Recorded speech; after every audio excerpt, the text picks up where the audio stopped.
Hello, this is Ruslan Belov. So Zelensky popped up yesterday and started making threats. He began threatening the victory parade, saying, "You're worried about whether it will happen or not," hinting at possible provocations and terrorist acts on his part. You're right to worry. But I don't know. Is anyone actually worried? Seems like it's going ahead as usual.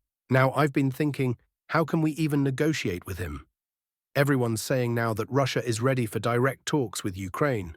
But how? And about what? I don't know. But the fighting continues, and we'll keep analyzing the situation on the front lines. Let's open the map. So friends, just yesterday we discussed the massive advance of the Russian army in the Sumy region. If you missed yesterday's update, go check it out on the channel. It's very interesting and informative. To briefly recap, we advanced 8 kilometers in the Sumy region and took control of 23 square kilometers of territory. Well, today, the advance continued in Sumy, again with impressive results. Yes, of course, it's more modest than yesterday, but it would be foolish to expect the army to move 8 kilometers every single day. In fact, throughout this entire war, such massive advances, 8–10 kilometers, can be counted on one hand. As for today's progress, we're talking about 3 kilometers, moving south from Zhuravka toward Belovody. Without a doubt, this is also a good result. Moreover, this isn't just some movement through open fields. There was also an entry into a village and consolidation there. See here, the army managed to gain a foothold in the northern part of the village. And it's important to understand, this isn't just clinging to the outskirts, grabbing a couple of houses. No, the Russian army has fully secured itself inside the village. In fact, inside Belovody, the troops advanced another kilometer, which is also impressive. And considering that Belovody is already semi-encircled, I'm sure that in the coming days we'll see further advances. And once Belovody falls, which it definitely will, the next move will be a push toward Yablonevka. See this tiny village? It's obvious that the AFU, Armed Forces of Ukraine, won't be able to hold it for long, if at all. From there, the next step will be to cut the road from Yunakovka. Given the success near Lokhnya, where, as a reminder, half the village is already under our control, the encirclement of Yunakovka from multiple sides, which is exactly where things are heading, will essentially mean the end for the AFU garrison there. Despite Yunakovka's relatively large size, it used to be a key AFU logistics hub. They won't be able to hold it for long.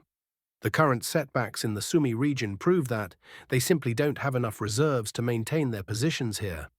And for those who forgot, let me remind you, if Yunakovka falls soon, it's only 20 kilometers to the city of Sumy. And if you remember, a few weeks ago, I had an update called Goals of the Summer Campaign. Back then, even Basovka hadn't been taken yet, but I said that Sumy region would be one of the AFU's weakest points, that this is where they'd suffer major losses, and that it would be one of our main thrusts. And now we're seeing exactly that. Serious AFU setbacks, while Russian control keeps expanding. At the time of that update, we controlled about 48 square kilometers in this area. Now it's 105 square kilometers, more than double. And of course, this number isn't final, it keeps growing. The only question is, after the conflict ends, will we have to return these territories, or will Kursk Oblast just grow a little bigger? That question remains unanswered for now.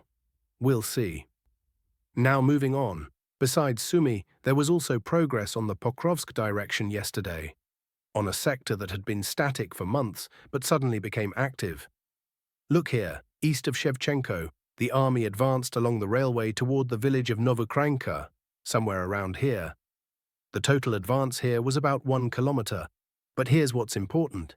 It completely negates all the AFU's counter-offensive efforts. Remember, they appointed General Dropotov specifically to lead a counterattack here from January to March. They tried to dislodge us, tried to encircle and cut off Mordvichev's group. But what did they achieve in the end? Nothing. Even their minor temporary successes were eventually reversed. Whether it's Shevchenko, Peshanoy, Kotlino, or Lisovka, we took back every single position. And the AFU is exhausted. This is especially noticeable now, both on the eastern flank, with setbacks near Berezovka, Tarasovka, and Mirolyubovka, and now, unexpectedly, even the center is stirring. If this success develops further and we enter Novukrayinka and Chinushino, it would bring us much closer to Pokrovsk and allow us to clear everything south of there, securing Lisovka and Sukhoy Yar. Well, we'll keep watching. Meanwhile, the situation here is shaping up in such a way that Dropati has lost the game to Mordvichev, which, by the way, was expected. And I don't think anyone seriously believed Dropati would achieve anything here, cutting off this grouping, pushing them out, and so on. In reality, it's the usual story. The AFU takes something, only to lose it in the end. That's what happened in Kursk Oblast, and it's the same here. Aside from the Pokrovsk direction, we also have good movement near Bogatyr. Take a look. There's been an advance along the road from Constantinople to Bogatyr.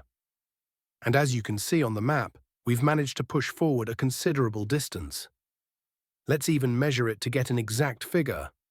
This is now the second sector of the front, where we've recorded an advance of more than 3 kilometers. The first one, as we discussed earlier, was in Sumy Oblast, and now this one. Think about it. Has this ever happened before? One day, an 8-kilometer advance, the next, 2 sectors with 3 kilometers each. You know how long I've been doing these updates.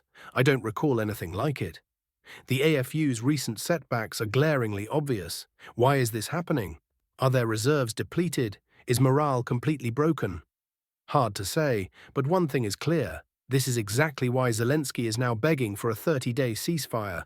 He desperately needs it to restore the AFU's combat readiness, redeploy reserves, build up fortifications, and so on. But do we need it? I think you know the answer. As for this particular sector, from the south, we've already reached the outskirts of Bogatyr, capturing a gas station along the way that the AFU had turned into a fortified stronghold. But those fortifications didn't help them. They were still driven out. Now, we're working to push toward the eastern edge of the village to put pressure on Bogatyr from 2 directions, south and east. For now, aviation and artillery are doing their work, turning the village into a lunar landscape to make things easier for the Russian assault troops. Right now, it's just a bloody mess of whatever's left of the AFU. One last advance worth noting happened here, the Komarovka direction, and by the way, it's also a significant push, about 2 kilometers. As a result, we've cleared the northwestern outskirts of Privolnoy, meaning there are 0 AFU forces left there, and advanced toward Volnoy Pole, taking control of the northeastern part of the village. So now, half of Volnoy Pole is under our control, and fighting continues. Let's also acknowledge that the fighting here is not easy. Still, the pace of advances in recent days has been encouraging, some of the best this year. Of course, if we exclude the total rout of the AFU in Kursk Oblast, that was something phenomenal, with gains of 70 to 80 square kilometers per day. But here's what I'm actually worried about. The 3-day ceasefire starting May 8th might disrupt this momentum. And then, instead of 3 days, it could take weeks, maybe even a month, to regain this speed.